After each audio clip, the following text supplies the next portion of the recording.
to Athletics LLC with Lamar, Lucius, Big League Chew, and my man Clyde. You're about to be schooled in all things track and field. This is experience. Yes, sir. We are talking past, present, future. Y'all listen up. Let's go. Hi, everyone. We're back, and there's more tiles. So that means there's going to be some chaos and none of it organized. None of it is going to be organized. I promise you that. Well, welcome to another fun episode of Athletics LLC. We are starting the new year with some awesomeness. So sit back and relax, and we'll definitely give you some stuff to ponder and decipher in your minds and argue with us via your keyword when you're ready. So first, the governor, you sound like you're doing better this week. How you feeling? Much better, and especially knowing that it was the flu. So, exactly. So just happy to be feeling like myself again and happy to be on. Good stuff. Lamar, all gas, no brakes, Huffins. That's a shocker. Hey, never would have thought that. That's the motto for 2022. Goodness gracious. So Lucius, how are you tonight, sir? I am doing absolutely wonderful. I am rolling as always, ready to get this done. Excited for the upcoming season. Yeah, it's here. That's the crazy part. Absolutely, it's here. Clyde, how are you today, sir? I am good. I have survived my day of chaos, and I still find it hilarious that Lucius, not being a West Coast guy, doesn't fully understand that every time he says how he's rolling, our brains go to a totally different place. But it's really funny. But you do understand also that that's why I say it, because you guys told me it takes you to a different place. Because it's still not explained it to me, so I'm gonna just keep. No, we're gonna keep our inside joke. We're gonna keep that. Exactly, yeah. and I'll keep lobbing up there for you. I promise you. The little giggles inside. Exactly. Well, last but definitely never least, we have a great guest with us tonight. I feel like Lamar coerced this presence at the convention and then just rolled on to we suckered him in. Mr. David Oliver, how are you tonight, sir? Doing amazing, happy to be on the show, avid watcher and listener, so glad to make an appearance. Love it. As we've been talking, I really feel like you're the only guest who actually actively listens, watches, because you had pretty snap quick references. So That's awesome. I love it. Everyone else is pretty clueless, so it's good. It'll be all good. Wow. I mean, am I wrong? Speaking for herself, we take no part of her comments. Because I think that one Mr. Vince Anderson would take very. Oh, I take that back. I do take that back. But does T really watch the whole show or just the beginning and the end? I'm just kidding. Love you, T. And I told you that the other day. I promise. I haven't put it on the Twitter view first, like I do. Anyhow, all right. Back to business. Business face is on. Behave yourself. I know.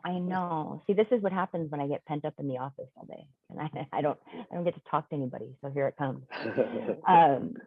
But all right, Mr. Oliver, are you ready? We've got some questions. So it's not a hot seat, but we've got some questions because we need your insight. All right. So, what has been your biggest adjustment from you moving from an extremely high-level athlete to a collegiate track and field coach? Just dealing with the personalities, as all the other coaches on the panel know, and then plus, it's kind of the inverse. When you're in college, you have success because it's kind of like we, and then when you go to the elite level, it goes to about me. So then, I made that adjustment. That was more my speed when it was all about me. Then now having to go back to college and make it about we again, and listen to 18 and 21-year-olds, and that's easily the biggest adjustment. But I mean, once I realized, hey, our whole profession revolves around us relying on 18 to 21, 22-year-olds. So it's kind of like an exercise in futility anyway.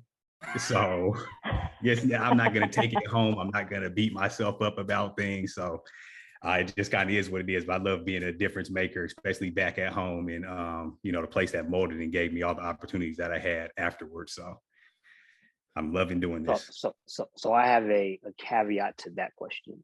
So have you run across the athlete that reminds you of yourself at that age? Nah, because I tell you what, if I would have been coached, if I coached myself or something back in the day, I'd be like, oh, I'm gonna win a national championship. That would have been my mentality. My coach was a distance coach. He wasn't like a hurdle specific coach, but I'd look at YouTube stuff. I'd practice individually one-on-one at like noon and just try to figure things out. Then I'd go to team practice at 4:00, and I just was willing to do whatever it took. Some people, they kind of just want to do it on their own time. So yeah, having not yet, eventually. Okay. So I have a question. Has there been an athlete that you've recruited or has actually come onto your team who didn't actually know who you were, like your pedigree? Nah, not yet. Maybe, probably in a few years where it gets like, more in the rear view mirror, and these kids might have been 5 or 3 or something when it was going on. So, but it's usually the parents know. Okay. So all the moms do, that's for sure. Wow. Leave it to Lamar to all gas, laughed, right? No brakes. All gas, no brakes. Listen, strikes again. Let me tell you something. In the middle of my screen, I don't know about y'all's, there's 2 different versions of pretty. And ain't neither one of them shy about the fact that they're pretty. So, it is what it is. That's hilarious. That is really funny. Wow. Listen, back in the day, I would never stand on the same side of the room as David. No shot. No shot.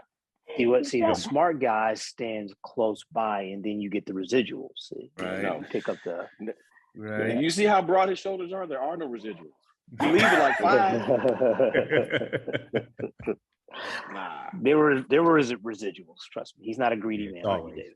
Yeah. Oh my goodness. I stood on the other side of the room and was diverting traffic. Like, hey, see what's over here. Wow. He get that Shaq smile, them giant shoulders. It's over. Wow. Crazy. All right, I'm gonna throw you a lifeline. Since I'm just now objectified. Let me get you out of this one. Yes. Can we mute Lamar? He's just out of control already. I know we haven't had to do that in a while. Athletically, do you believe that we are truly seeing a shift in mentality, a movement to where top prospects are going to start choosing the HBCU route? I remember this conversation from the convention. I know we got a definition of what classifies as a trend, or maybe a 1-off or 2-off thing. But I think you'll probably start seeing it. I think that for one thing, the parents are more aware, so that's the ones that are really guiding these young student athletes. And it was none. Now you're getting 1 here, 1 there. So, who knows, 5 years from now, maybe it's 3 here, 3 there. I mean, you just never know. I hope it is. That'll be pretty great. I think it's enough athletes for everybody to be successful. But I don't think it's a trend yet. Of course, I know with Clyde has his opinion on that. But it just takes one, and you just see what happens after that. But I mean, the parents are a little bit more wiser on things. I think that's what's really starting. At least getting in the room and getting conversations with certain recruits. Do you think that in the BCU world, that there's probably more of a dependence on star power? Do you think that will help? I mean, we look at what Deion Sanders has just done, right? Mm-hmm. I mean, do you think that's what it would take to start attracting the better athletes to HBCUs?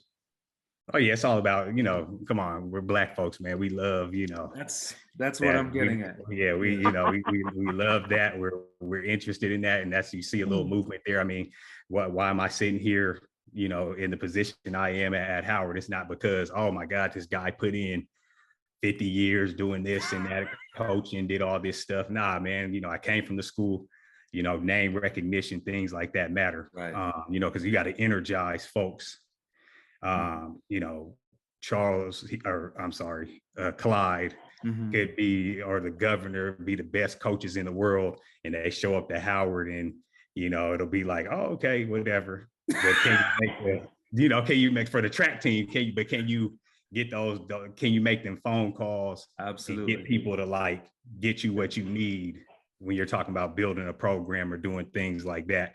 Well, I can't speak for all schools. I'm just meaning at my school in the track program and things like that. Because the things that I'm able to do now, if you put, whoever else might have been interested or something in the position that might have been a great coach, probably not really getting the ear of, the president and, the alumni groups and things like that I do. Right. So, I think that'll help, and that gets you in the room. Like I said, the kids that I talk to kind of recruit, not saying that they signing and doing all this stuff, but the simple fact that they'll entertain Howard is mainly because their parents or them know who I am. Right. And they run the hurdles, and they're interested in at least seeing what we can provide. Okay, so that's extremely well said. And I'm glad that the governor threw the question out there that way. And Dio, I really appreciate the distinction that you made, because I think it's the key to this larger discussion that's going on in the ether, right? Dio is at his alma mater. You see what I'm saying? That whole situation and how it came together, it's like the best of all worlds. You have this world-renowned athlete with star power, with medals, with fame, coming home, not home to HBCU, home to his university. Yeah. And it's a perfect mix of star power and, an intelligent person being in the seat, someone who can actually coach, right? That makes sense to me. The gimmick that's going on in other sports and other universities of, oh, I'm just going to grab this hot name and bring it in. That's not the same thing to me. Like, for example, I know in the football world, Grambling just hired Hugh Jackson. Hugh Jackson is a bona fide, certified, elite level football coach. Oh, and he's, got a name to himself. And he's been in the NFL coaching circle for a long time. He's worked with elite level pro athletes. If I'm a football player, I'm going to bet my football future learning about how to make it to the NFL from Hugh Jackson, who knows coaching, rather than someone who only coached in high school. See, that's not the same thing to me. And so as a person who spent, 4 years coaching in the HBCU world, I wish more high-level athletes in track and field would take a hard look at HBCUs, because there's some really quality coaches in some of these programs. Yeah. But just like in the PWI world, there's a bunch of horrible coaches in that go around as well. So you have to do your research and find out who's who and what's what. Don't fall for the gimmicks. Do some real background and research, because HBCUs are a fantastic place. They're a necessary part of our culture. And when you have reputable coaches at them, they should get better athletes. Yeah, but see, to your point, oh, sorry. No, well, with the recruits, during the Black Lives Matter movement, summer during the pandemic, it was a whole thing about, HBCU or go to this, all that. And a lot of the people were saying, oh, well, I was never contacted, or I was never approached by, or they never tried to recruit me and things like that. And just from my experience, I've only been doing this for a handful of years. All of them top kids, I'm going to reach out to them too, just, because you never know what's going to happen. But see, it's the gatekeepers that don't let you even get beyond them before you even get, let's say, access to a phone call with the kid or the parents or something like that. So it's not that the HBCU, because I'm sorry, but you can't convince me that what Texas Southern or something's in Houston, all the talent, all the kids there, that they aren't out there, at the meets looking at, the same kids that, some of these bigger schools are getting after. They just can't get past the gatekeepers. That happened to me several times when I first started out, when I was reaching out to through guidance counselors or coaches or people like that to get interest in these kids. Can't get past the gatekeepers. Bro, listen, that's why I love having this debate with people, because the hypocrisy of it is so hilarious to me. I cannot tell you how many times when I was serving under Richie Bean at Alabama State, let's be clear about this. Richie Bean was winning championships well before I ever stepped on that campus. Mm-hmm. I had so many conversations with people like, oh, well, we didn't know you were there now. Oh yeah, we'll talk to you. I'm like, so what does that mean? Like, I didn't even know how to take that.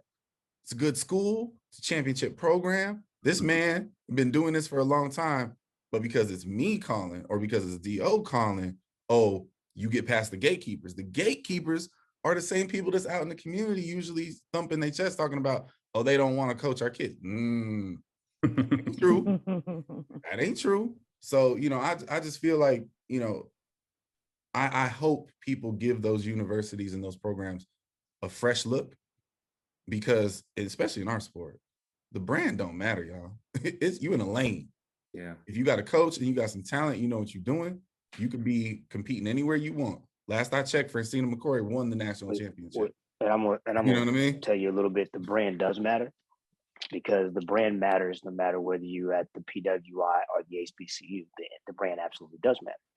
And so the issue you have here is, okay, we'll take the guy that went to Dion. If that guy's successful and goes on to do great things, then Dion can get the next one. So when you talk about the brand, let's talk about Richie and what he's doing at Alabama State. When that bleeds over into, okay, look, the best example of that right now is Dwayne Ross at A&T. Mm-hmm. Dwayne's killing it. And now if Dwayne does that 2 or 3 more times, oh, that's a problem, folks. Yeah. Now it's a problem. Sure. Right. And us knowing Dwayne, he ain't going away, right? So the key here is that the brand absolutely does matter, but it's, the brand has to be something that's viable, something that's real. Like, you can't say, okay, yeah, Francina McCoy won a national title. It's 2009. No, of course. But what I'm saying is, so my point to you is, okay, but you have to do legitimate track program. But you have to do it consistently. And again. Exactly, at elite level. And again, nothing against the conference that Richie is in, because Richie, I think, is a phenomenal person and even better coach, right?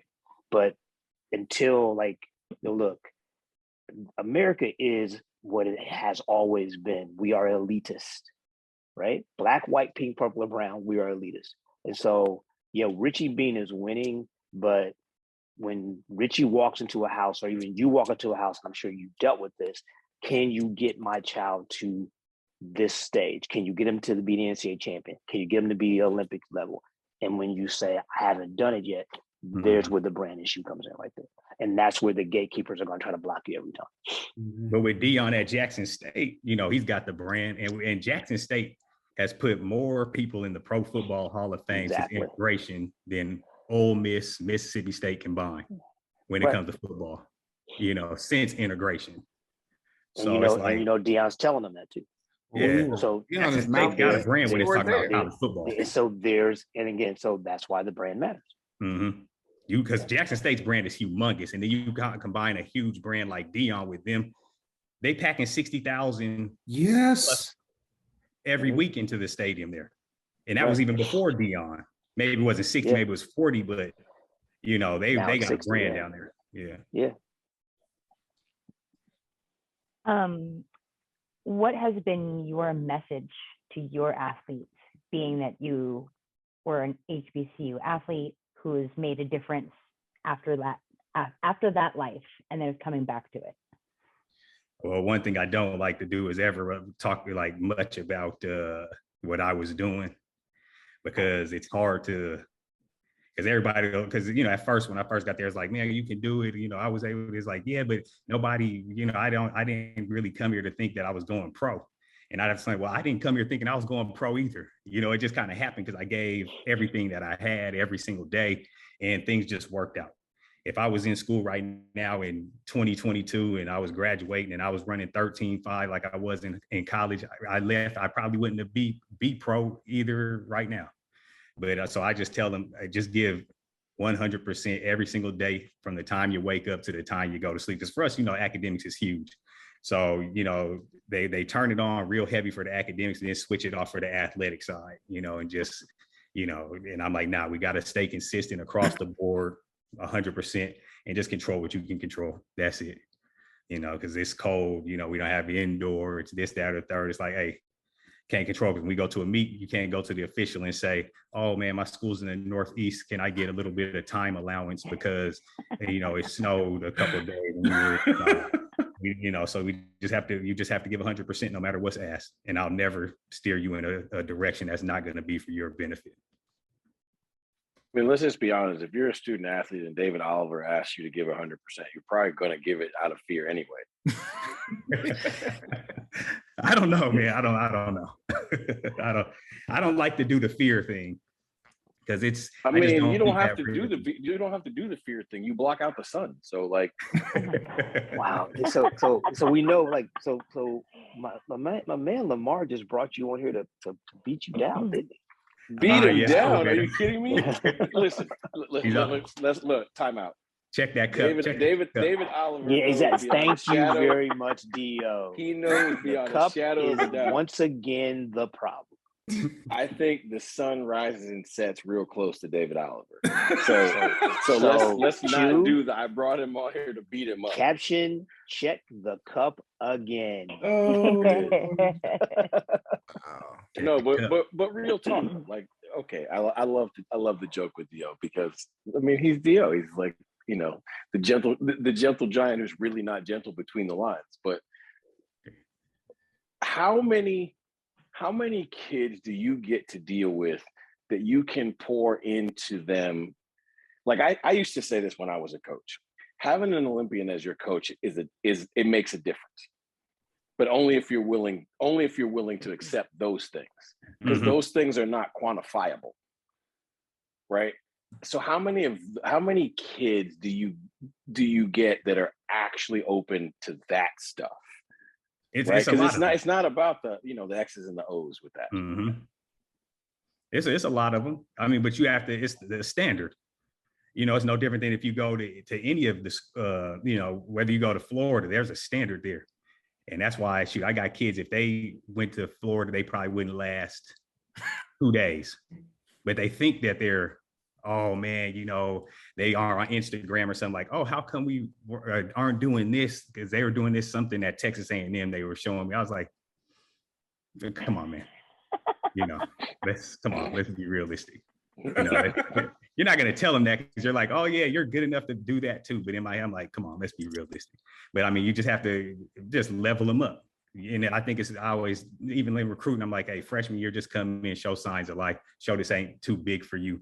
To compete and do what needs to be done on this level. And then by junior year, you know, hopefully you can start making it to like the regionals and things like that. So it's just a step-by-step approach. And I just treat the kids like where I see them at, not where they currently are. So I, make them try to raise up more to where I see them at. Just step-by-step, because, it's different. I think about how I was coached like in college or on the elite level. And it's like, I love that because I needed very structure.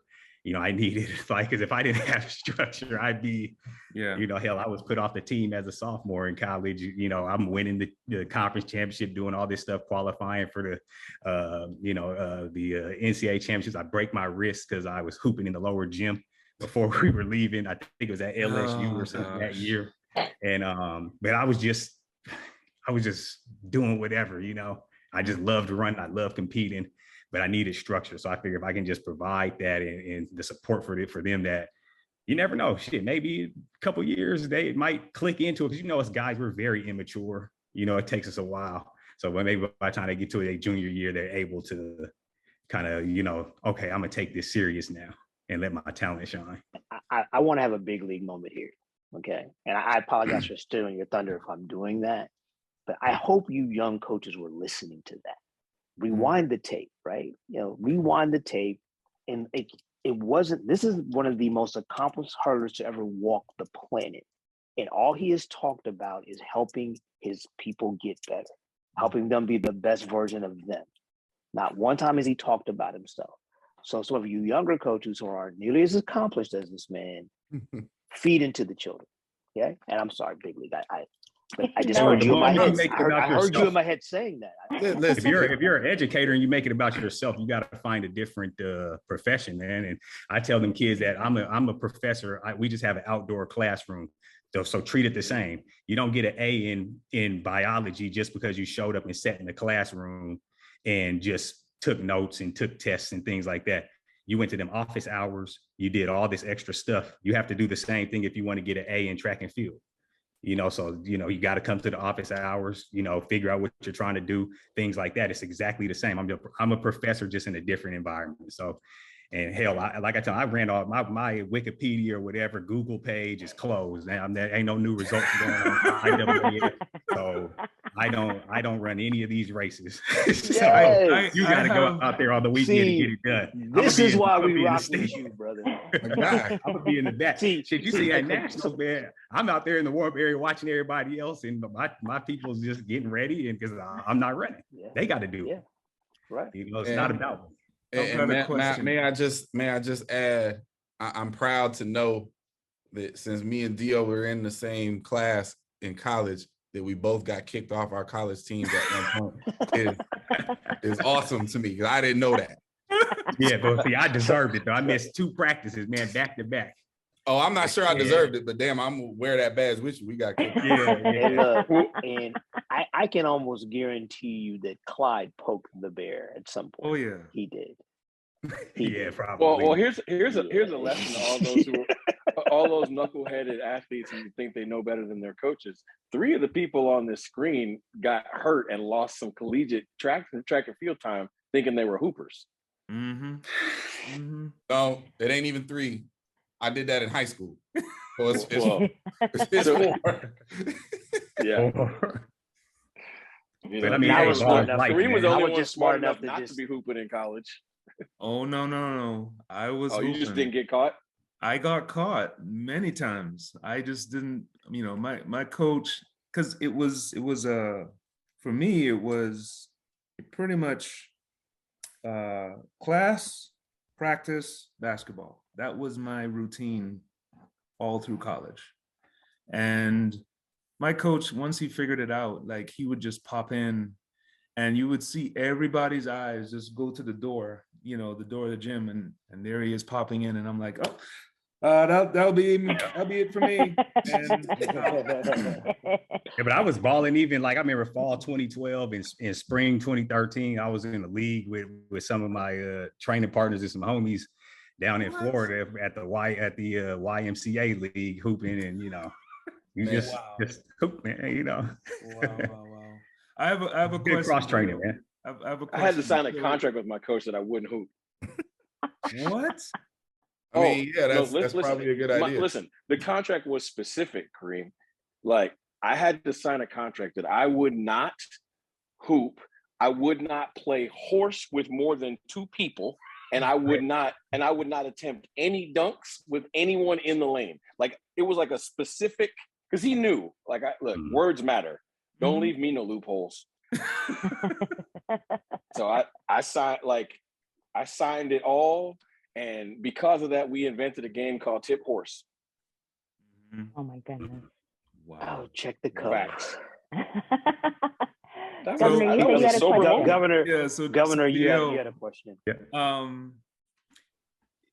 A lot of people, when they look at my trajectory, what they see is 2 years in Missouri and I'm at Texas. What they didn't see was there was 6 years, 3 years under under St. Lucius's tutelage. And then I moved on to Florida State and spent 3 years there volunteering, right? And when I tell you that I needed all 6 of those years to understand exactly what you just said, when it's all about me, right? There is no thought given to giving to others. And I needed those 6 years to really learn the difference between taking and giving, right? But my question for you is, you know, how long did it take for you to come to the realization that the athletes that you coach will never be you? They will never be able to accomplish what you accomplished, right? They may purport to have the drive and determination and they're dedicated or whatever, but they will never be you, right? That was something that I dealt with, you know, early on in my career, where I assumed that, hey, you're on a scholarship, you're on a major scholarship, you're going to show up on time, you're going to be at the weight room on time, you're going to listen to your coach, you're going to do all these things. Oh no, it's not the case. And everybody has their own little, you know, thing about them. But for you, how long did it take for you to say, okay, all right? Yeah, 2 weeks maybe. 2 weeks. Probably the first time somebody broke down and was crying on my shoulder at practice. Yeah. But I mean, that goes to the, you know, I felt like, yeah, I'm ready for this. You know, I did all the planning, you know, talked to some of my coaches like, yeah, well, you know, we got the fall, what we gonna do, all that stuff. And I realized really quickly that that's the easy part, is making up these plans and doing all this stuff, but I didn't realize that I wasn't ready for like the emotional and the mental part of it. That's why I had to go get, you know, a mental therapist myself. Because I'm like, shoot, you know, we got 40, 50 kids on this team. You know, if each one of them got a problem, I have 50 problems. Yeah. You know, I'm usually only dealing with problems that I create myself. Absolutely. So, absolutely. You know, I don't have anybody to unload this stuff on. So, I mean, I think one thing that I never really lacked for self-awareness when it came to certain things. You know, I feel like that's a good, strong suit of mine. But yeah, so it didn't take very long at all. And I know what you were saying with your 6 years learning and doing things like that, and like interning and being a volunteer. Like, I think that's critical, because you were at the, you know, very big programs. Right. You know, when I came to Howard, we were kind of a glorified AAU program. So, you know, I had to like, you know, so I got to learn pretty much. You know, I had the plans and I showed up and was like, oh gosh, these people haven't done anything since the conference championship in April. So, and here it is October. It's like, oh shoot, well, I can throw all that out the way and then we just go into some basic stuff. So we all just learned together at the same time. So it didn't take long at all though. Okay. And I think that, you know, that's something that, again, you know, sorry, big league, another big league moment here. Like, I hope you guys are listening, because like I want to take myself and I think Chew out of this conversation, but you know, you're looking at some pretty accomplished athletes here on this screen, and all of them had to have that moment where they go, okay, you have to forget who you are, right? You have to forget what you've done. And it's about, like you said, developing those athletes and taking them to where they need to go. I'm gonna tell you, man, I'm extremely proud of you. I'm glad to call you my friend, and I'm glad that we got to spend some time overseas, and you know, glad we got to be close, man. I am. Yeah. But I mean, I think it just goes to the fact, you know, back in the day, Brooks was always saying, look, there's a reason why the windshield is bigger than the rear view mirror. You know, I don't spend any time looking in the rear view mirror like, oh, well, I won this gold medal and this award and I won this, that, and it has nothing to do with what I'm doing right now. People ask me all the time, oh, where are your medals at? And where do you have? I was like, shoot, in my house up here, and you know, all that stuff's in my house in Florida. You know, my house in DC, I don't have anything related to me running track on any walls or on any like whatever, because that's old. You know, I gotta focus on what I'm doing to kind of better these student athletes and work on that. I can't do that looking in the rearview mirror, you know, at what we used to do 5-10 years ago. Now, before we let Dio out of here, I've had this conversation with him privately. Now I got to do it on the camera. I'm gonna make one last plea, because I'm serious about this. From an NCAA standpoint and from a USATF standpoint, we need to be paying attention to people like Dio and investing smart decisions and putting these type of people in proper positions. So if we can't have Vince Anderson, and I don't know why we can't, for relay coach position, I want D.O. Why can't we get D.O.? Man, hell nah, man. Come on. Man. I don't want to be dealing with. I think that's probably the same response we got from Vince. Like, oh, heck no. Yeah, the only relay I want to deal with is the kids that run at my team. On my team, that's it. You know, dealing with which can be challenging enough, can it? Man, yeah. But I mean, they're more egoless than, you know, like professional track and field athletes. Like, because what I say always goes pretty much, you know, it doesn't matter.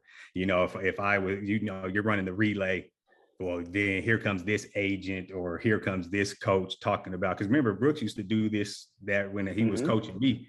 And, you know, I was like, man, this is thankless. Because if you win, it's like, oh yeah, you're supposed to do that. And then if you lose or have what happened this year for the men, it's like, oh man, you got to go. You're the worst coach in the history of coaching. So why the heck would just sign up worth the damn to do that type of job? Because you're one of the few voices with enough stature and people got enough respect, and you could yoke up anybody that wanted to count. So as far as I'm concerned, I want the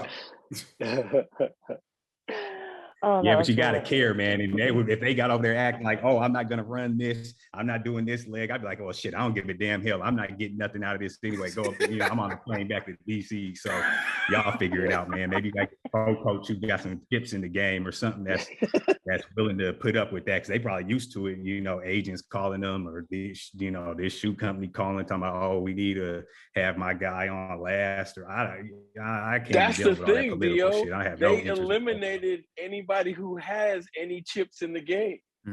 You can't have somebody in the relay pool. Yeah, that's right. I remember y'all talking about that. What is that? But just go get John Drummond, like y'all, you know, just let him do it again. We were really good when he was doing it. We've said that. You know, I mean, I bet the thing is like our guys are fast enough. Yeah, our guys are fast enough. We should never lose. That shit was embarrassing, man. This Olympics, I watched that and I was like, man, we are running like we are like Deion Sanders backpedaling like prime time when he was with the Cowboys. That was just ridiculous, man. But I guess somebody could come in and have a redemption story, and they probably would build a whole entire career if they went to the World Championships this year on home soil for the first time, and you know, USA sweeps the 4x4, 4x1. Is that mixed medley thing still? You know, is that six, baby. Yeah, it's just a free medal, and so it makes it 5, not 6. So. Oh, okay, yeah. Shoot, so, but see, I'm gonna just tell you, like, you know, Vince Anderson and I had a long, in-depth conversation about this, and the conclusion we came to is, one, that we as a country, as a association, meaning USATF, needs to understand that we've been successful in spite of our mistakes, and that 2, practice is required. Yeah. Right? You don't practice, and then you get the crap we got in Tokyo this year. So, yeah. We over there just gonna roll the ball out and just, hey, y'all figure it out. The ball never got rolled out. You know? Oh my God. There was no ball rolling out. And again, so for the record, I wasn't there in any practices, but from what I was told, there was never a full speed exchange done, not one. Yeah, I mean that's high school level or whatever, middle school. Don't put that. Don't you put that on high school coaches. Don't you do that? Yeah, I mean that's what you do. Yeah, you do that on that level. So you know we're on the elite level, not going through that. Yeah. Well, I'm gonna beat the drum to make sure that Lucius, you know, gets my guy, you know, Grant out there on that 4x1 and run whatever leg he want to run, and then go out there and get on the 4x4 and run whatever leg he wants to run on the 4x4. Go out there, you know, win the 110 hurdles, maybe dabble in the long jump. You know, let him get 4 medals in the championship. Let's go. Put him on. So I will give you my word that if the next 4 years go according to plan, you and I and Grant will have that conversation, because you know he respects you in track history. He'll listen to you. He respects you. Best athlete in track and field history, man. He come out there with 4 goals, man. But as you know, these stakes are a whole different world. So let's take care of those first. Yeah, but I mean, I think that the game is much weaker now. Like to win, the long jumps hella weak, the hurdles is hella weak. Well, I mean, you can get on the relay. You know, our 100-meter guys, you know, he can get in there, I'm sure. You know, the relay, all you got to do is tell Mouse to call somebody, because no. Hey, no. or tell the Adidas to call somebody. Hey, my man I on love here. it. See, tell his agent. I'm not playing those politics. I'm not. Oh my God. You have been around me. You know how I am in those situations. Because guess what? You know what's going to happen? I'm going to be on that same damn plane with you, except my plane's coming to Florida. Yeah. We're gonna go to New York, you're going to go to DC, and I'm coming to Florida.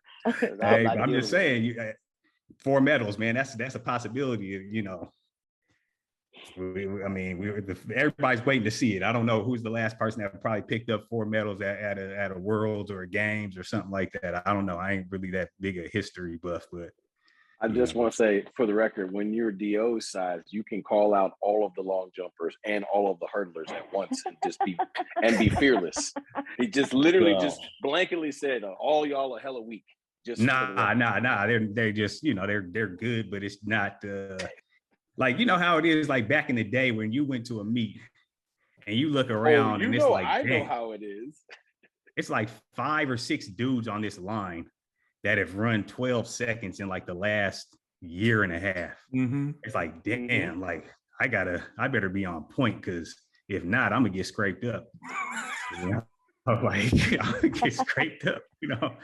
And the thing is, these cats don't compete anymore. You know, there was no meet you would go to where when you look around like, oh yeah, I showed up here in the middle of nowhere. Nobody's about to be here. And you look up at the start list and it's like, damn, man, what is Allen doing here? Or Terrence, what are they doing here? They're only paying top 3, and it's 6 of the top 10 guys in the world at this meet. What are they doing here, man? I thought I was gonna come here to slide me a little quick win, get me some bread, you know. Mm-hmm. But I mean, nowadays it's like, hell, you don't never see these people, you know, run at all. It's like, man, can we see, like, you know, Ry Benjamin and the War Home run together, you know, during the regular season, or are we just going to get a one-off championship every year or 2? Or, you know, the game's different, but it is what it is. Yep. People don't like to compete no more, I guess. I don't know. Oh, we need to have Dio on the show at least once a month. Yeah, we go. He's like the voice of my conscience. He says all the things I think, but he's big enough. Yeah, you should just say what you want, because it's like, what's the worst thing that somebody's gonna do to you? Say, oh, I don't like you. It's like, oh, well, I mean, I don't talk to you that much anyway. Like, honestly. I love it. What was Obama's alter ego? What was his name? Wait, on the show, Key and Peele. I can't remember that. Was it Lucius? Wasn't his name? What was his name? I'm gonna look it up. I got nothing for that's you, Dio brother. right there. Just say we're all thinking it. We're all thinking. Yeah, I mean, everybody knows, but I wonder how that happened. Where they changed, Coach. I mean, Lucius, you've been involved the whole entire time with the changeover. You know, what's happened? Well, I think the biggest thing is there's too much money involved. We're giving these younger athletes way too much money because they run a fast time one time. And oh God, that's when you're talking about some fugazi time trial people or whatever. Yeah, those people, yeah. See, this is what I'm talking about. He knows all of this. Yeah, and so that was Lamar. And so the issue you have is that, okay, so you got a guy that makes $300,000 a year because he ran fast once. So then why is he going to Europe? Why is he going to line up and run anybody? Like, I'll just show up when it counts because I got my contract. And then all you have to do is find a way to be ranked in the top 3 or 4 in the world, and you keep your contract. There's, there are contracts that I've seen where people get to keep their level of pay, or it gets raised for doing, like a guy that has a 997 PR. If he runs 10:15, he gets a raise in this contract. For Those are 10, contracts 15, out there like that. you can't even Yeah, get on exactly. a team with 10, 15. Exactly. Damn. Like that's my That's point. cool. I wish So I was running right now then. exactly. Right. And maybe Yeah, you run because slow you though, can't. because you're not really in that fire though. You only run Right. fast when you're in the fire. So Right. maybe the people just don't like to compete. And I think I think this generation is a little bit more transactional as well when it comes to things. So I remember There's a lot more money being given to people. Like, right? Okay, you were right. Like, there's nobody that's going to bet on a 13-5 guy these days. Nobody. Like if you're coming out right now, like nobody's even giving you a look. No chance. No, nobody gave me a look back then either. I had to work a job for 3 years, go to Europe, make some money, do all this stuff, and then get better. But I don't think the meets exist for you to. I was running like 30-something races my first season out of school. But I know Kirk Herbstreit was talking about that. They love the game or love ball or something the other day on his show, and it's like, I mean, I don't know. I just want to compete. Like, I love getting the money part, but I loved like winning and like competing and getting, like, I just love competing. So maybe it is just different. Maybe they just like what you get more than you like. Yeah, exactly.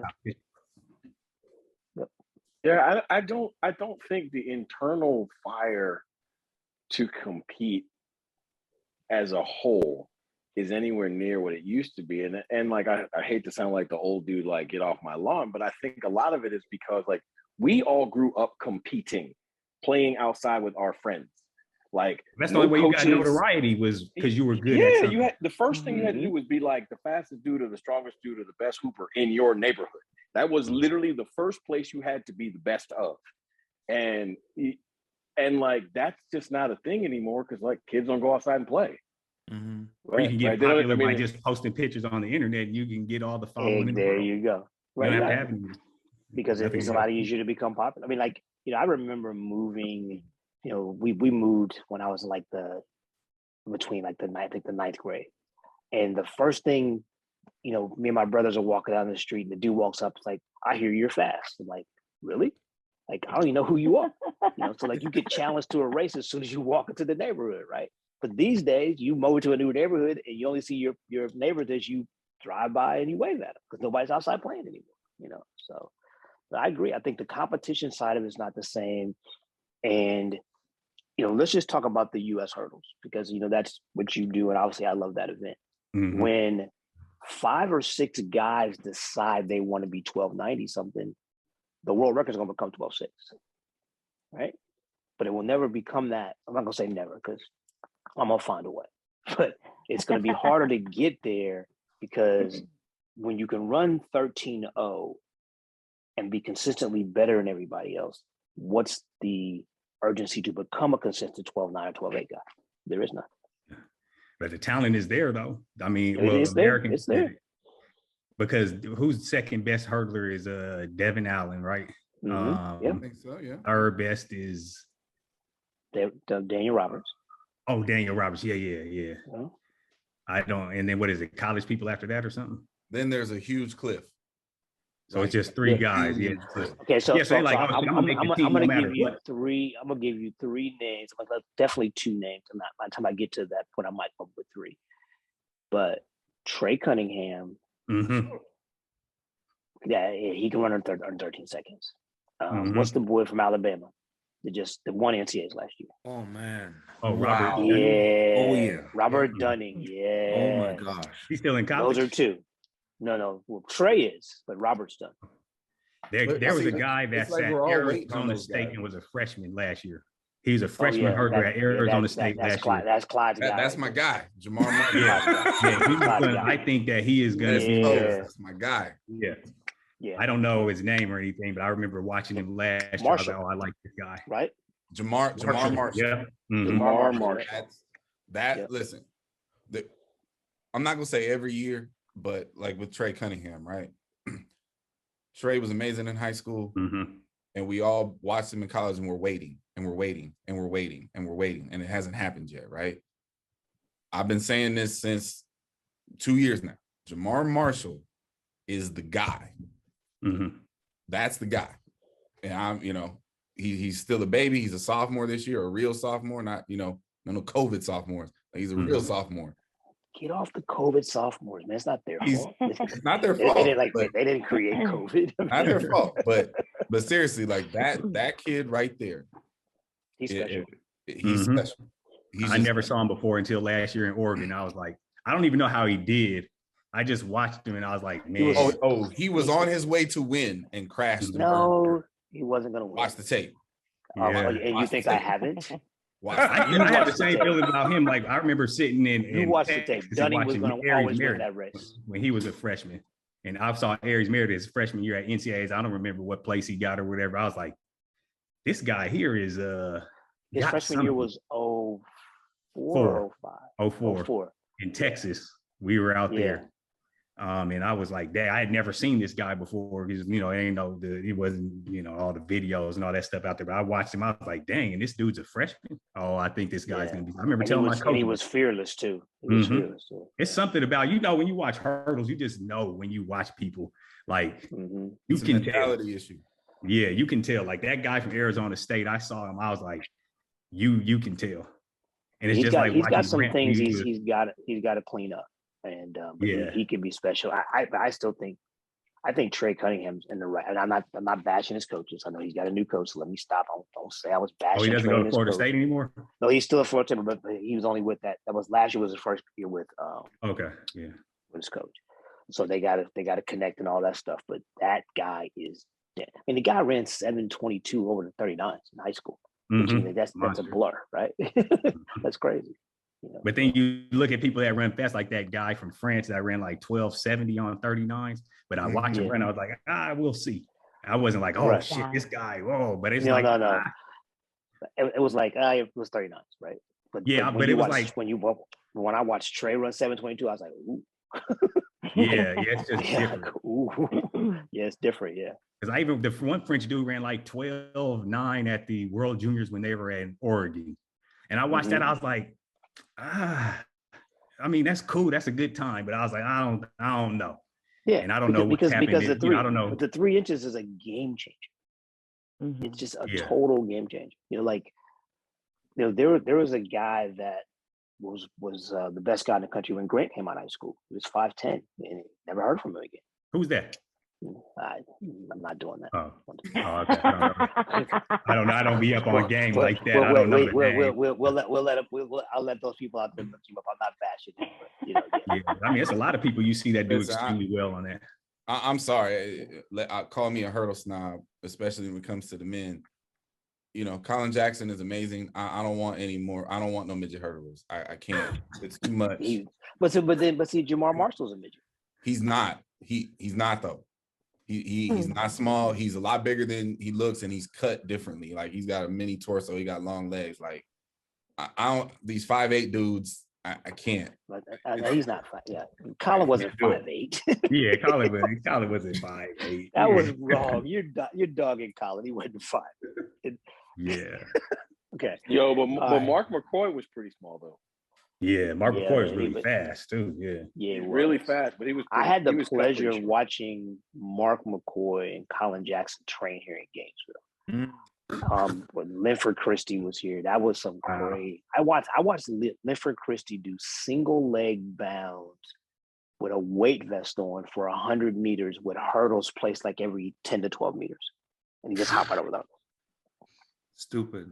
And I remember telling my high school kids, no. Don't even think about it. See, if you put somebody on that nowadays, you probably have all the coaches like, that doesn't fit into this sort of structure of a training of this or that or third. I be reading that type of stuff, but I don't get caught up in that stuff. I just be like, hey, look, my kids got this here. What we need to do, we just gonna do this. And there you go. I don't be getting all scientific and all. I like it though. It's very interesting. It's good reading, but I don't want. But there's something to be said though. There is something to be said for just your coach said do it, so you do it. I mean, like my freshman year, we watched. That was the year after the World Championships indoors were in Indianapolis, and it was a dude who actually just passed named Victor Sineyev, and Victor Sineyev used to do single leg repeated hops over 42-inch hurdles. Oh, my heart. Yeah. Some people just are athletes. I could never even one step a 42-inch hurdle ever a day in my life. I'm like doing the one step drill. I could never do 39 inches, but but I mean, we all been at meets. You see people doing all this amazing shit, warming up like, Oh yeah. oh my God, man, this dude's going to be a killer out here. Then it comes time to go out there and line up, and then man's closing the gate. So that's when I stopped looking at like people warming up and thinking that meant something. I've always said that, do not watch people warm up. It's like, when it's funny because we go to meets, and the worst mistake people can ever make is to watch Grant warm up. I'm like, don't do that. Just turn your back. Hey. Because he does things and they're like, and their eyes get big. I'm like, oh, you're done. It's over, man. Look, man, I'm not even gonna lie. Back when I was working with high school kids, and I had Jackie Coward, and she set the national records and all this stuff. We used to on purpose put in ridiculous shit in the warm-ups just to screw with people. Oh yeah, like just to do it. Like, Jack, just go do this real quick, and people would stop warming up. Like, Coach, I'm like, they done. Go ahead. Yeah, we do it all the time. So yeah, don't do that. Like, just ignore people's warm up. So I bore witness to one of the all-time greatest mind jobs at the Olympics in the warm-up area, and it was Linford Christie. We're in the warm-up area. They're about to head out for the final. Linford Christie walks to the middle of the field, takes his shirt off. It was like 90 degrees outside. I mean, ripped. We know what Linford looked like back then, right? Starts doing walking A-runs down the middle of the field. I mean, when I tell you everybody stopped. Just to do it. Just to do it. We know his game is 90% mental, so goes in the stadium, Olympic champion. I mean, it's one of those things, like, and that's something that how do you teach that, right? Who has the gazungas to go do that nowadays? Right? Just go watch a training sometimes. Go watch the warm-ups of a world-class shot put event. You'll see it. Yeah, you see it. Yeah. Every one of them is trying to throw 25 meters in one. This summer in Tokyo, like the guys, it was back off the backside of the track. So we could stand there and watch them warm up. So all the guys are doing their thing, and then Krauser does a standing drill. I'm like, well, it's over. It was kind of like, I won't let y'all know what I'm about to do to y'all, and y'all all fight for the silver. And and to his credit, see, Kovac didn't watch it. Like we couldn't find Kovac before the final. He dipped. He was like, I'm not watching that crap, because Kovac's not afraid of him. Maybe he probably should be, but he's not. So, but I watched Joe do that to people when we were in Rio. Like in the warm up area in the back, he's throwing 18-pound shot puts, and he's like, boom, on every single throw. I was like, this is before remember, they got prelims in the morning and finals at night. This is at like 7 o'clock in the morning. He's like, I don't need to save anything for you, or you. There's something about watching greatness, though. Even in practice, I would used to stop everything that I was doing every time that like Xavier Carter got ready to do something. Oh man. Like I would stop whatever I was doing, I was going to stop. And I was like, I mean, there's certain people that take command of the warm-up area. Right. In 2012, Aries took command of the daggone warm-up area. Like when we're warming up, like we're doing, it's like 2 days before the game start. And it's our first day in the stadium, and Aries comes into the stadium, and Aries, he's loud. He's like, Coach Mouse, I think I could take 6 steps in the first hurdle. I'm like, Aries, stop it. Why would we have this conversation? So then he gets in the blocks and he takes 6 steps, and he's like, I told you I could do it. But then the other guys are paying attention. So they're done. Right? So they're done. Yeah. But I don't know whether Aries did that on purpose or not, but he was adamant. This track is so damn fast. I can take 6 steps at a hurdle, and the other guys start buying in. And then when he actually mimics that he could do it, they were done. Wow, that was special watching him that year. Really special. Yeah, it was. Yeah, like it just poetry in motion. Fun fact: Jamar Marshall is 6 foot even. Which means he's 5'11". Didn't know he went to St. Mary's in Stockton. So he's a Central Valley kid. Didn't know that.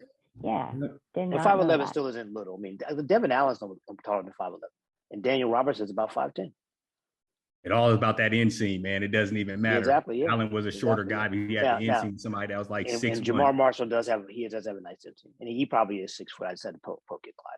Listen, you poke all you want. I get legitimate emails and phone calls from Coach X, Parent X, and they say, "I know my son's a little short, but you know, such and such. But Kenny Harrison's the world record holder." I'm like, yes, he is. Yeah. Kenny Harrison can also hop, step, and flip. Can you do that? Yeah. No, but I'm like, it's different hurdles. Like we're not right. Like, stop it. I'm sorry. Child's 5'8". We're not doing that. We're not. Hey man, tell him to call me, man. I'll check him out. You know, I like Dio ready. Yeah. Dio got it. There you go. Hey, because you get you a good one. That's how you get good ones. Kind of at the level like the mid-major level is you got one that everybody overlooked. And yes, sir. And you and me are gonna play that mid-major game to a T. Miles over there giggling, but he won't talk to him. Well, hold on a second. Now it depends on how fast they run. If it's a 5'8" guy running 14.2, no, I'm not talking. yeah. Okay. We don't get the 14.2 emails, brother. Just know that. We don't get them. We don't get those. Oh, hold on a second. Like, you put me in this conversation. I'm sitting in my business. Hey, I would love to get some 14.2 emails. I'll forward you some if you want me to. Oh, boy. There you go. Oh, yeah. See, I know you get all the emails, man. Anybody you don't want, just forward that david.oliver@howard.edu. Everybody from the University of Florida. They ain't good enough for Florida. Hey, well, they probably good enough for me as long as they got good grades. If you told me every 5'8", 5'9" guy was as good as Joel Brown, I'd take them all. Absolutely. Hey, sure. Joel's a different special breed, though, man. Joel was special. Joel is not 5'8". He's just different. Yeah, well, I think he's about 5'9" or something. Joel, that's my man too. I don't know. 6 feet tall. No, he is. Joel Brown, sir. Joel Brown is not 6 feet tall, standing on the stage. Stop it. But that's my man. That's he my was a guy. monster. That's my man. Oh, absolutely. Monster. See, you like because you guys like to use the word unicorn. Joel's a unicorn. Like, you know, yeah. Like Joel is. We're gonna give him 5'9" and leave it there, please. But the guy can run 20 mid in the 200. You know, I watched Joel run some crazy relay splits. Yeah. Joel was just a beast, man. He's 45 in the blocks, like 20, 30, something like that. Yeah, he was just built different, man. I'm talking about from a mentality standpoint. Yep. Yeah, he's just a different. But see, guy. Man, Joel's from the mud. You know, that's one thing is he got the mentality. You know, and he might go too far on one extreme sometimes, but whatever, you know, that man was going to get it done. So you figure he's out here at Grand Prix final running the 110 hurdles and the 200, making the World Athletic Final year after year. Man was a monster at 5'9". 5'10". He run our asses into the ground too every day at practice. Every day, trying to keep up with people to train. Like when Joel and Aubrey and folks came in for hurdles, you know, that's when I took off because you got people around that's like they're good every single day. If you went to our practice and you watched us train and you was like, oh yeah, one of these guys out here, like, you know, American record holder and did these things, they wouldn't probably pick me because I'd be in the back laying on the ground after every rep doing whatever. I was get out there getting drugged until you put the hurdles up. Now when you put the hurdles up, then different, you know. Different story. But, yeah, very instrumental. Yeah, I've heard the famous stories about your 17-second 150s and stuff like that. I was trying though.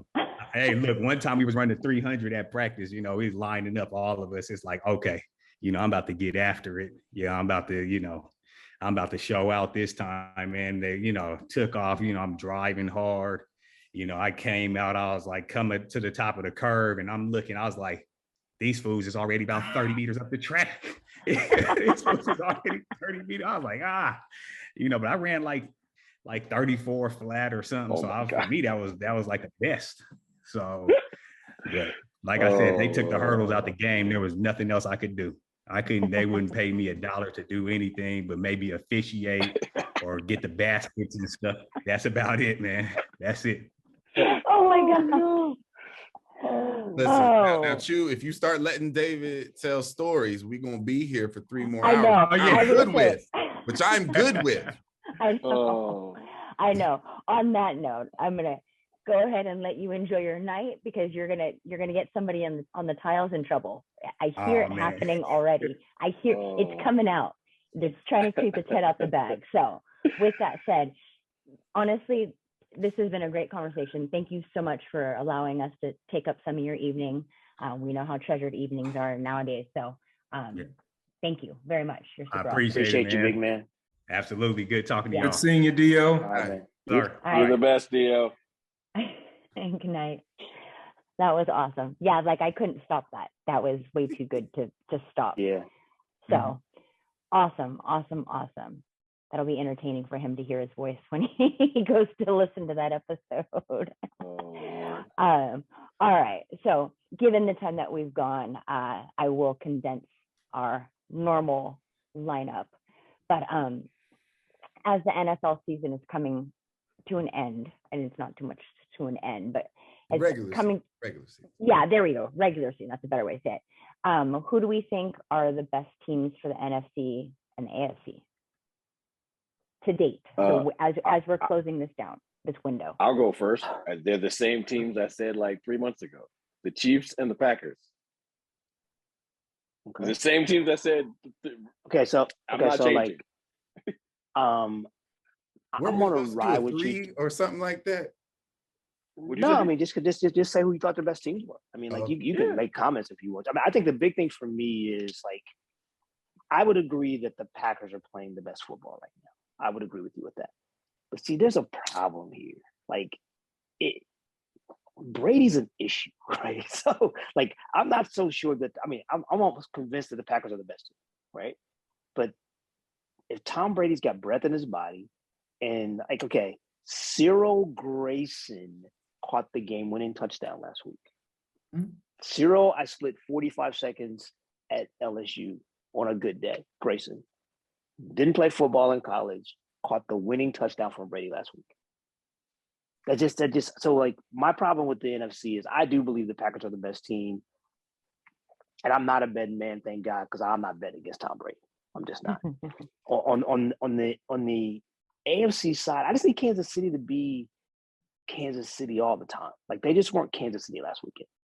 So I don't know who the best team in the AFC is, to be honest with you. But I will say this, that I have come to the light, and Dallas is who they are. Okay, they are who they are. That's just awful. If Dallas was a person, they'd be Antonio Brown. Wow, that was disrespectful. It's the truth. That was disrespectful. If Dallas, that was not the truth. If Dallas was a person, if Dallas Cowboys were a person, they wouldn't know what to expect from them. But I love you so much right now. But not that. Ask for anything else you say for a month. Oh God. But Dallas is who they are, and who they will always be. I can't figure them out. Like I do this deep dive. Okay, so why do people hate Dallas? Why do people like Dallas? And you look at their roster and you read all the press about them and the talent, and then you watch them play, and it's like, who are you people? So, and Dallas Cowboys fans, please don't be angry with me. I'm sorry if I offended anybody, but it's January, and unfortunately, the haters are winning right now because you guys aren't doing me any favors. So the Cowboys are a shinier version of the Browns. Oh goodness! A ridiculous amount of talent. They got a better quarterback. How are you going to say that about his team? No, because if you put Dak on the Browns would have the record the Cowboys do. No. Oh my God! You need to do a deeper dive. No, the Browns have one of the worst quarterbacks in the NFL right now. No, the Browns have maybe the worst quarterback in the NFL. So if you put Dak Prescott on that team, they win like 11 or 12 games. No, first of all, I'm not convinced that Dak's that good, to be honest with you. I mean, he wouldn't have to be. The Anyway, Browns are loaded. so Clyde and Governor, could you please tell her who you think the best teams are? Because this guy, Well, Governor, shut please the go cup ahead. I'm again. waiting for I'm gonna Son go saying ahead. nothing. So Yeah, because I pretty much came up with we're a falling top into your 5. hands tonight, buddy. Yeah, I pretty much came up with a top 5, and I have to go Packers, and then the Bucks are right behind them.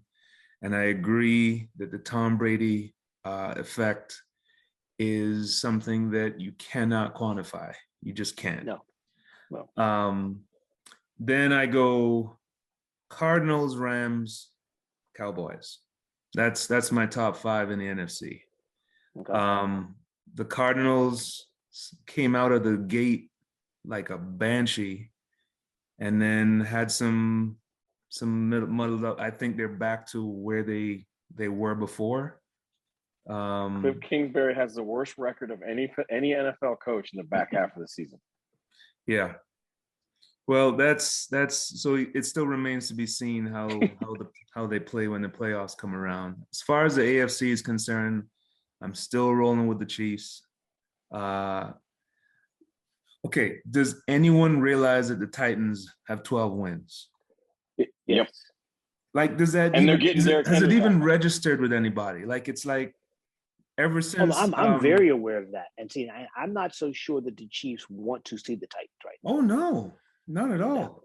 I mean, your number 1 ace in the whole running back goes down for the year, and you still win 12 games?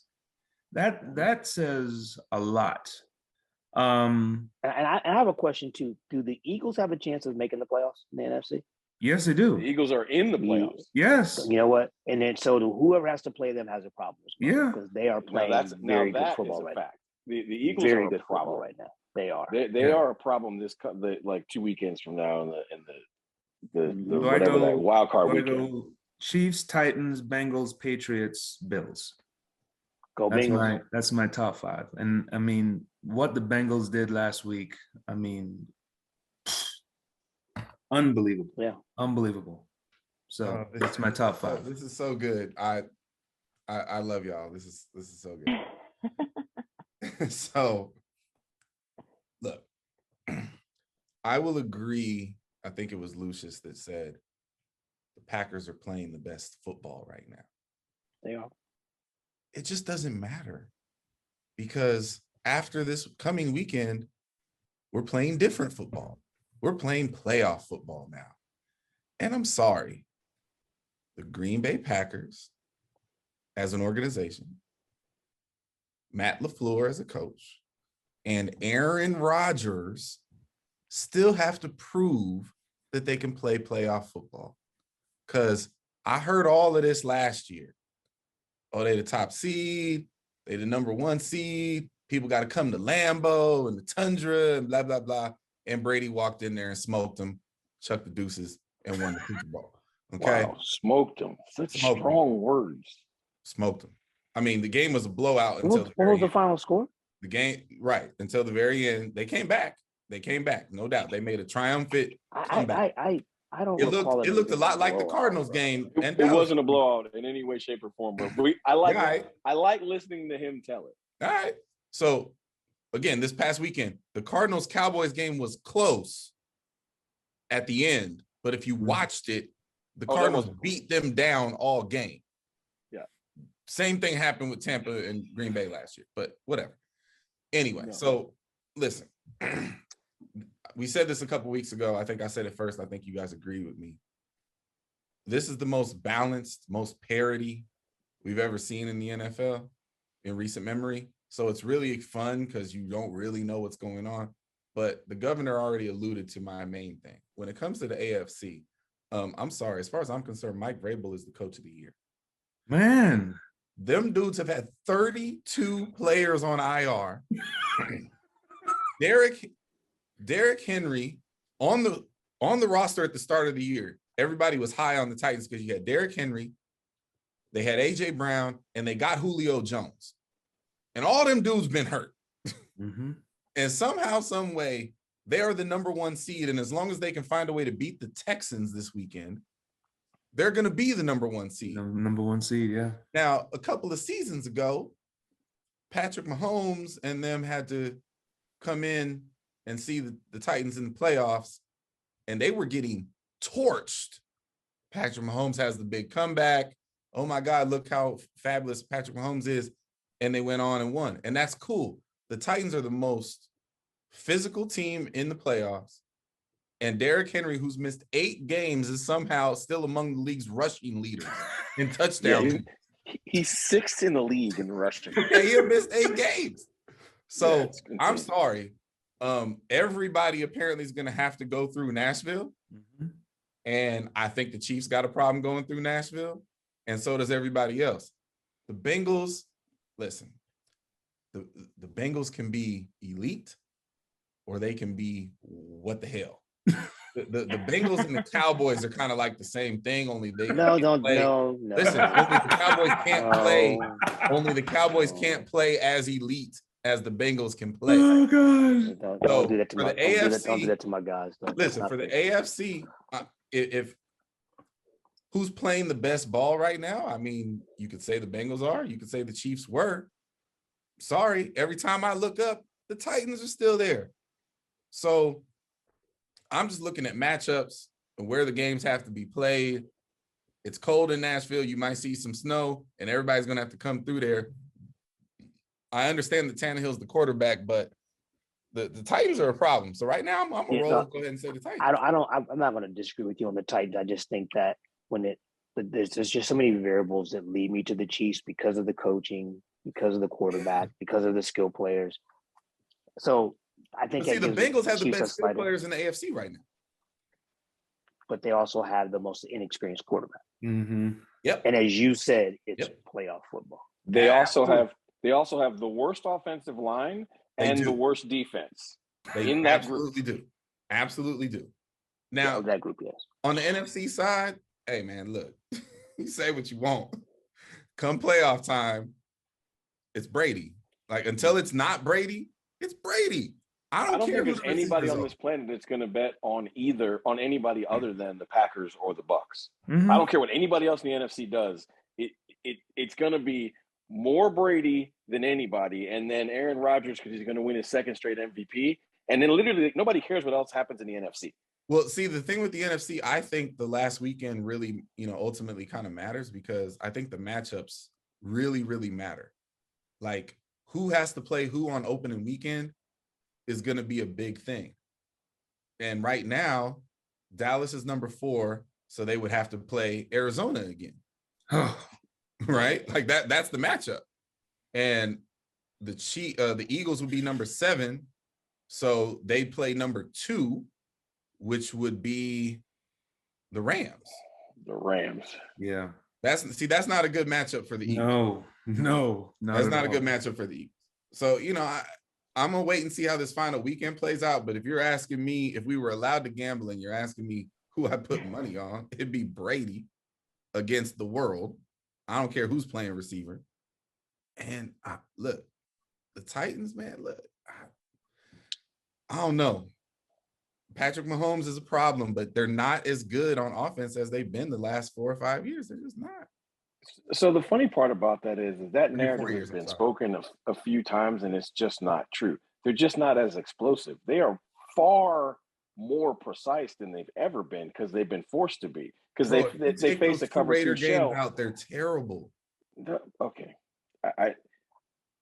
I can't listen to you beat up on the Chiefs when 3 months ago you tried to tell me that there was all these people that were better than Patrick Mahomes, and you haven't walked that. All the people? Yet. What was the list? It was Lamar. Lamar's hurt.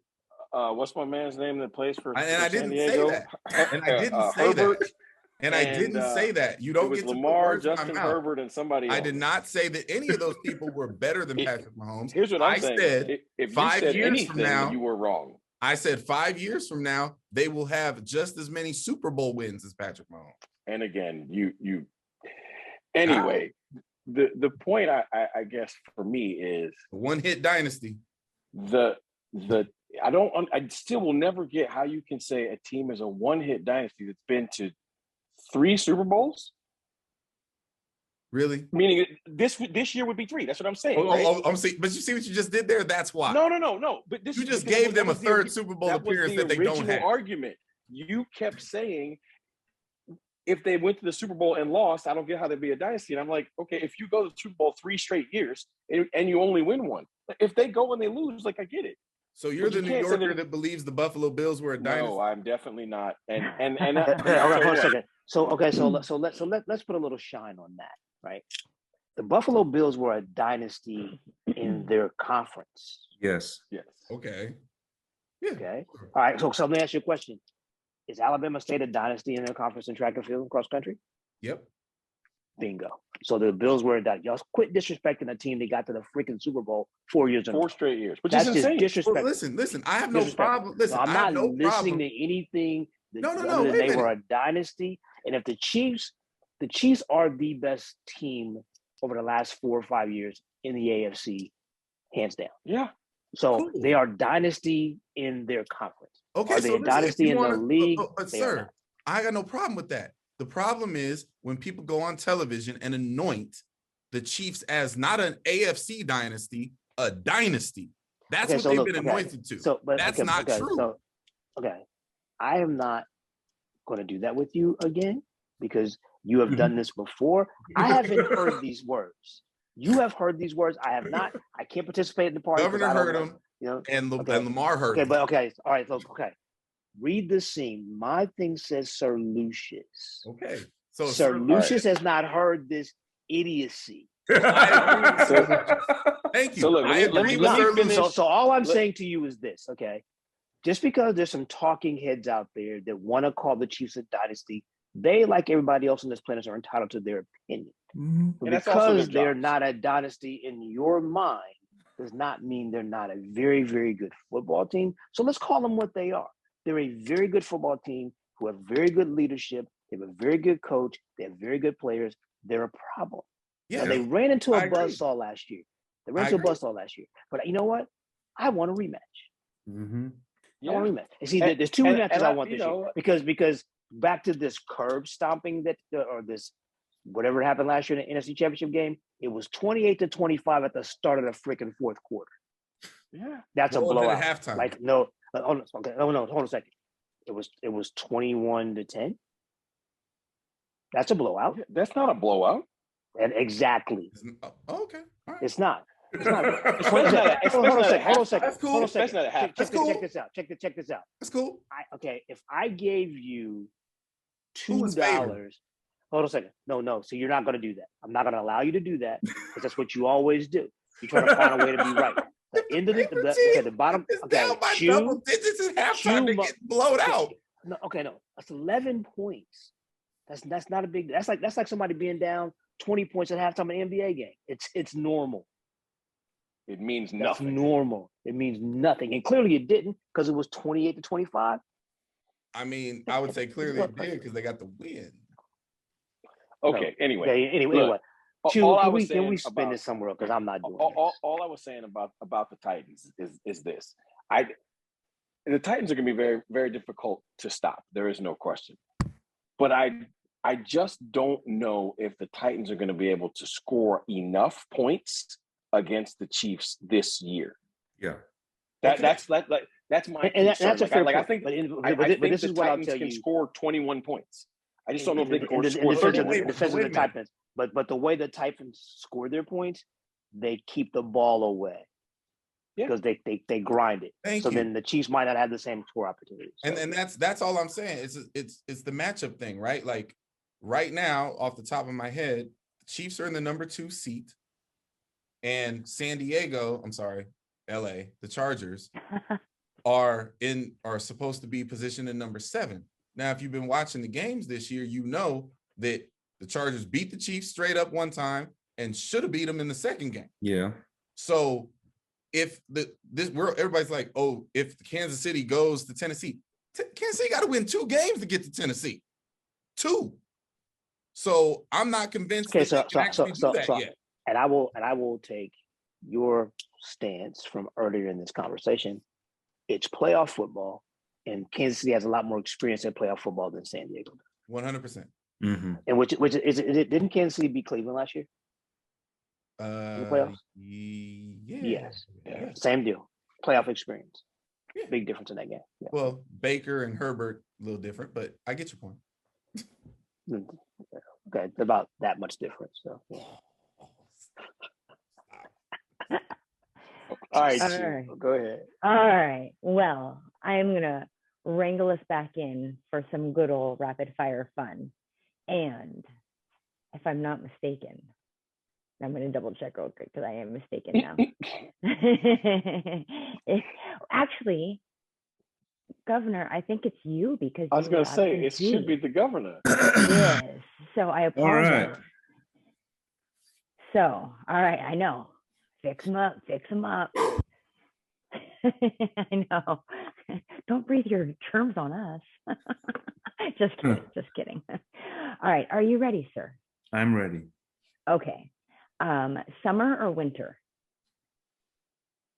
Summer. What is your favorite cake flavor? Ooh. Pineapple upside down. Oh, My man. High five, baby. My man. So we know what your best event in track was. What was your worst event? Wow.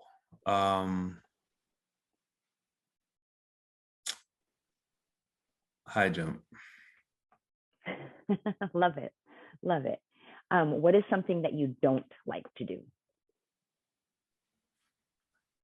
Oh, I don't. Ooh. The thoughts going through my head. I was like, it's so interesting when you know somebody really well. Oh, I don't like to depend on other people. Good one. Good answer. Good answer. What is your favorite uniform, track and field uniform that you've ever worn?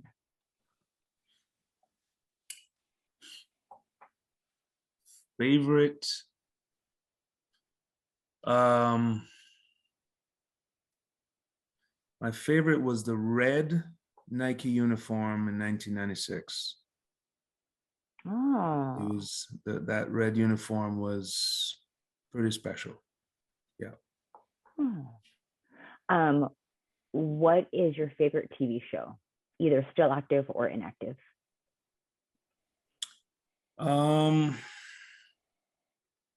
Ozark.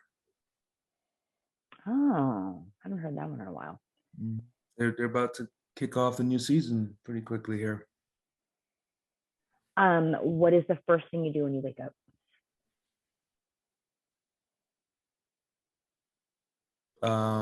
Say good morning. Say good morning. What's the last thing you do before you go to bed? Drink a glass of water. Got it. So you're guaranteed to pee at 3 a.m. Got it. Well, thankfully I've trained myself since my pro days. That was like, it is still, I mean, we're talking 20 years in, and that is still my routine. Oh. Yeah.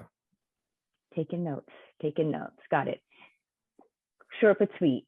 Definitely had to I'm modifying with our time. The clock is ticking on us right now. So Okay. But good stuff. That was fun. That was good answers. You're definitely Family Feud material. Thank you. All right. So Feud. I know, right? This could be a team right here. Look at that. Oh my goodness. We would win everything. Oh man. Oh, that's the convention event. So Family I'm gonna Feud say against instead Athletics of LLC. spades, it's Family Feud. Yeah. Mm-hmm. Yes, there you go. We can get Sam Seams to be the question. The asker. moderator, yeah, Steve Harvey. Moderator, Steve Harvey. I mean, no, we got to get Do to be Steve Harvey. There you go. Oh Yes. man. And he's gotta wear like a Wink Martindale type suit. Oh my Yes, gosh. exactly. He's Oh gotta have my the big gosh. lapels, and he's got to have the flare out pants. He's got to do it Yeah. right. Oh my gosh. All right. Well, as always, we'll close out the show with our heartbeat props. Why are you always trying to take away our questions? Oh my gosh, I'm so sorry. I always do that. I apologize. Every week. Every week, I really do. I don't know why. My apologies. Gentlemen, fire away. Now you're on the spot. Oh, I'll go first. Okay. Mr. Governor, if you were going to go to a white party, what would you wear? White. A white party. He knows what I mean. A white party? Okay, a linen party. Is that better?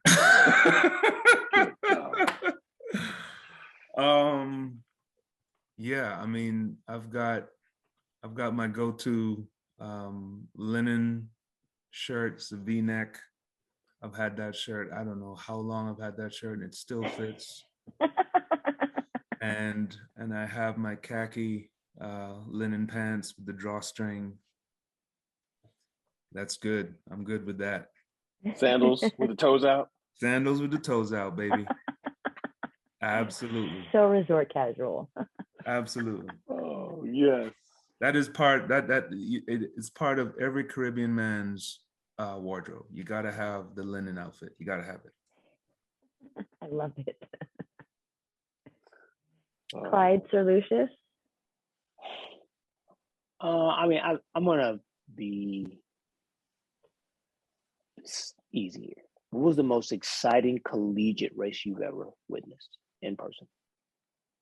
Well, it's simple, and I preach this to whoever will listen. I still get chills thinking about Quincy Watts getting the stick on anchor leg in Austin, Texas in 1992, and having the chase down Derek Mills and Dion Miner. And oh, by the way, Mr. Ohio State was in the race as well. I mean, it was yes. To me, after, he's already run 4 sub 45-second races, and he's got the stick in his hand, and everybody in that stadium, you can't tell me, unless they were Baylor fans, they were thinking Quincy Watts was going to run 42 seconds and win this race. I mean, it was crazy. That was a special race. It was. Yeah. Since we are on the cusp of the NFL playoffs, I have a simple question. Do the Dallas Cowboys win a playoff game? That is your team. He is so petty. Just professional grade, petty so in perpetuity. I believe that we will win. I believe that yes, I believe that the Dallas Cowboys will win one playoff game. I think they will advance. That is my, I'm going to put it out there right now. Noted. Sealed. And this, for the record, not just to the panels, but to the audience, for the record, this is the type of Cowboy fan I respect. Bruce for his team, he's measured. Notice he didn't answer the question like, what do you mean? We going to the Super Bowl. He didn't do that. No. He's not that guy. No. We're a long ways removed from the mid-90s, okay? It is what it is. You mean Dak, Zeke, and whomever, Coop ain't the triplets? They're not the triplets. Oh, okay. No. Oh, man. All right. Now it's time for heartbeat props. Who would like to throw them out there first? I mean, I'll go. I'll make it easy. On the day we're recording, it is actually widely known. Everybody that knows me knows I am a very proud member of the Omega Psi Phi fraternity, but today is January 5th, and it is widely known as J5 by the men of Kappa Alpha Psi. So it is National J5 days for those guys. So I want to give a shout out to all the noobs in the world, a lot of them who are my friends, and hope you guys behaved yourself just a little bit today. Yeah, right. Exactly. Just running around being pretty and dropping canes.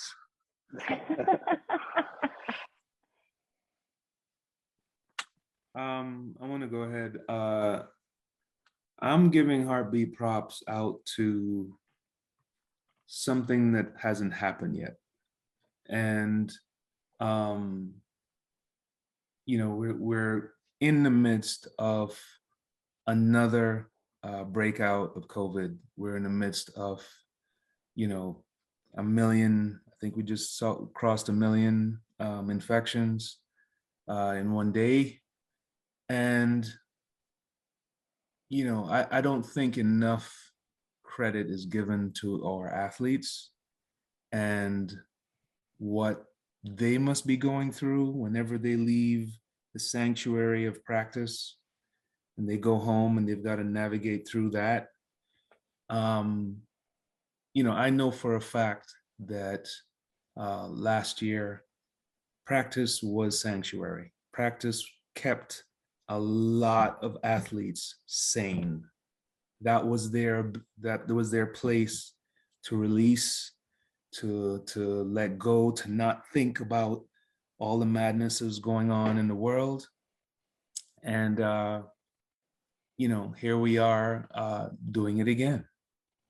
You know, one of the questions I know that we were going to touch on,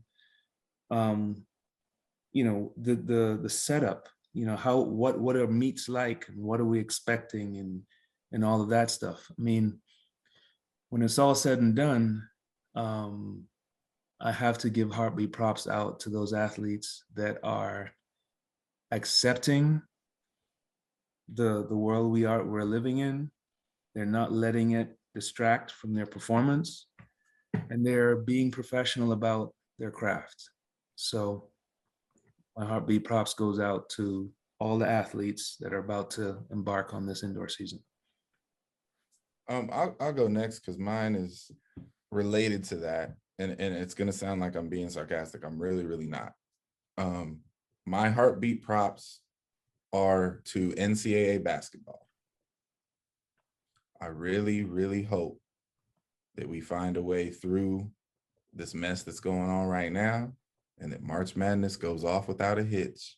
Because if it doesn't, we all gonna have a problem, people. Yeah. So to the basketball crews, keep grinding, stay focused, stay healthy, and please get through your season. Because anybody that doesn't think their season is tied to ours, tripping. Absolutely.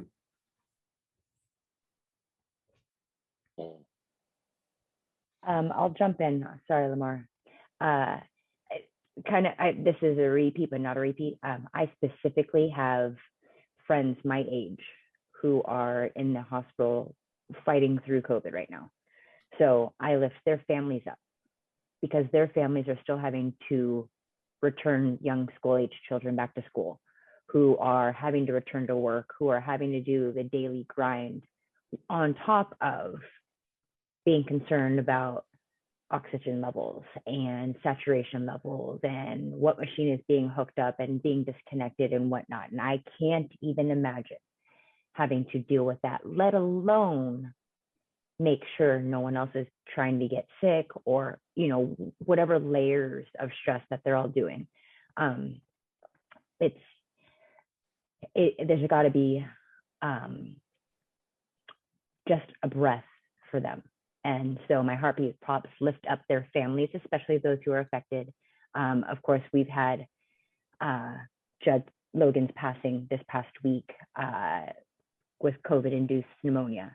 So, you know, I had said it on the Twitterverse, if you're not vaccinated and boosted, because you have to put the and boosted now, and boosted for yourself, do it for those who are not able to because they're immunocompromised or whatever the situation might be. I'm sorry, not immunocompromised. They're not able to get the vaccination or the booster to help them out. So lifting up the families who are in stress and need our supports right now. But my side note is to get boosted, please. You know, I hate that, you know, COVID kind of makes us all just kind of lock in sometimes on so much of the negative. But I will just say my heartbeat props without question go to the people who, like, life has never changed for them. You know, all of the frontline workers, and in particular, all the hospital workers, like this supposed lull, and, you know, just look, the country, let's just be honest, our country has acted like COVID went away for a while, ever since the vaccine. And the reality is, if you've worked in a hospital or you've worked in a clinic or you've been a frontline worker, like literally nothing's changed. Mm-hmm. You've been wearing masks like, you know, 14 hours a day, every day that you've been at work for 2 straight years. And, you know, they're at the point now where I think that they're just numb to trying to get people to change. They're just like, you know, it's like, I'll just keep this mask on, and I'll keep my whole family safe and do everything that I possibly can, because there are still people out here running around talking about COVID's a hoax. So like, as a wise coach once told me, you can't coach stupid. So that just is what it is. But my heartbeat props go out to all of the hospital and frontline workers and the people who kept my mother alive for 19 days on a ventilator, and even the people who she had to deal with when she got out of the hospital and had to go back and see, because they were still in COVID protocols and all those other things. And you know, I'll just be honest with you, like the word hero gets thrown around a lot. And at the end of the day, if you ever want to know what a hero looks like, it is without question anybody who has been a frontline worker since we've been in this pandemic. Because, you know, we often stop games and give people meals and we thank people for their service. And look, at the end of the day, I really hope that at some point in time we get a chance to really breathe as a nation and we can honor those people properly, because they've been frontline, like military grade workers for 2 straight years without a breath. You know, they have been at war against this disease on the front lines every day. And, you know, they don't even get time to take time to, you know, mental health breaks and talk to somebody about all the stress and the drama and the death that they've seen. Because they still got, you know, beds are still full and hospitals are full. And, you know, so I can't stretch my arms wide enough to hug all of the frontline workers who have really and truly given of themselves. Many of them have even given their lives over the last 2 years fighting this damn disease that just won't die. Chris, that was beautifully said. I just want to add to this because this is the only appropriate time to do it. You know, our coaching community lost a legend, but you already made reference to it. You know, Judd Logan, head coach at Ashland University, Division II national champs, and the former boss of my assistant, Ernie Clark. He's just a great guy, man. And, you know, his family, the Ashland community, the Throws community, you can't replace people like that. And it's really sad. And, you know, we all want to be out of this thing as quickly as we can be, but just keep doing the best that we can with it. And, you know, rest in peace, Coach Judd. You're here. Well, definitely a different mood for this episode, but a great one in regards to some very enlightening and light conversation with Dio. So hope you had as much fun as we did, sir. Without further ado, gentlemen, have a great evening. We'll see each other soon. And go ahead and have some fun this weekend if you're competing. Bye, everyone. When the lights come on, the road just get to running. When the lights come on, opponents mess the plumbing. Heard you like it warm, hot, knife the butter. Truth pin them hard, knock them off that rebuttal. Tsunami, tidal wave to your puddle. Tough love, punch you in the arms, little brothers. Athletics LLC, there's no others. Track and field's place and appeal to go further. Hey, Wile E. Coyote, it's road runners. Feels like you know us, you've been with us the whole summer. If not for this quarantine, these four corners wouldn't be here, but we here, so start learning. You gotta earn your stripes, gotta get your scars. Show you how to fight, but show us who you are. You lack experience, but still you wanna talk. And who is actually talking to? Your circle's kinda small. Heads prevail when the backbone's strong. Gotta keep it coming, no, it won't last long. Pass and fail, then sell the sad song. And if you don't check yourself, then that's wrong. Just trying to give you the real that you asked for. So why you keep cutting us off to ask more? We put it in slow-mo, but you fast forward. Athletics LLC, the task force.